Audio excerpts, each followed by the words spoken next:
News media எப்படி போட்டிருந்தாங்கன்னா, விஜய் அவர்களுடைய முன்னாள் மேலாளர், விஜய் அவர்களுடைய மிக முக்கியமான நபர் திமுகவில் இணைத்துக் கொண்டார், திமுகவில் இணைவு, திமுகவில் சங்கமித்துக் கொண்டார் அப்படின்னு சொல்லக்கூடிய செய்தியை பார்க்க முடிந்தது. பட் இந்த செய்தி ஊடகங்கள் இன்னொரு செய்தியை மறந்துட்டாங்க அப்படிங்கிறத நான் இங்கே நினைவுபடுத்துகிறேன். பி.டி. செல்வகுமார் அவர்கள் சாதாரண மனிதர் கிடையாது. அவர் இதுக்கு முன்னாடியே ஒரு கேண்டிடேட்டா இதுக்கு முன்னாடியே விஜய் அவர்கள் கட்சியை தொடங்கி அப்படி நான் கேண்டிடேட்டா வர முடியும் அப்படின்னு கேட்டா, அவர் மக்கள் நீதி மையத்துக்கு போய் அங்க அந்த எலெக்ஷன்ல ஒரு கேண்டிடேட்டா நின்ன நபர், நாகர்கோயில நின்ன நபர் தான் இந்த பி.டி. செல்வகுமார் அவர்கள். சார் என்ன சார் சொல்றீங்க? அப்ப மக்கள் நீதி மையத்திலிருந்து தான் பிரிந்து வந்து நேரடியா திமுகவில் இணைந்திருக்கிறார்களா அப்படிங்கிற ஒரு கேள்வி உருவாகுது இல்ல. நார்மலா பேசிக் சென்ஸ் இருக்கிறவங்களுக்கு இந்த கேள்வி தான் உருவாகும். சோ மக்கள் நீதி மையத்திலிருந்து ஒரு கேண்டிடேட்டா வந்த பி.டி. செல்வகுமார் அவர்கள் இன்னைக்கு திமுகவில் இணைந்திருக்கிறார். அப்படின்னா டைட்டில் எப்படி இருக்கணும்? மக்கள் நீதி மையத்திலிருந்து பிரிந்து வந்த பி.டி. செல்வகுமார் அவர்கள் அப்படின்னு சொல்லி இருந்திருக்கணும்.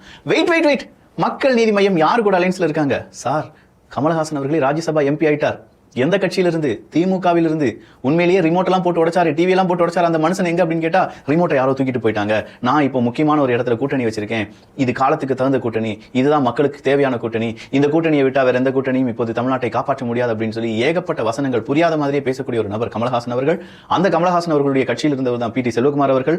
கமலஹாசன் அவர்களுடைய கட்சியும் திமுகவும் இப்போது கூட்டணி கட்சி தான். அப்படி இருக்கக்கூடிய கூட்டணி கட்சியிலிருந்தே ஒருத்தனை உருவி, நான் இதோ வந்து விட்டார், எங்களுடைய படைக்கு வந்து விட்டார், திமுக வந்து விட்டார் அப்படின்னு சொல்லி பாராட்டு விழா நடத்தி, அதை பெருசா நடத்தி கிட்ட ஒரு சேர் போட்டு இன்னொருத்தர் உட்கார்ந்திருக்காரு, அவரை எழும்ப வச்சு, எப்பா அங்கெல்லாம் உட்காராத, பி.டி. செல்வகுமார் வந்து உட்காரவை அப்படின்னு சொல்லி பி.டி. செல்வகுமார் அவர்களை உட்கார வைத்த அந்த பெருந்தன்மையான நிகழ்வு நடந்த தினம் இன்றைய தினம்.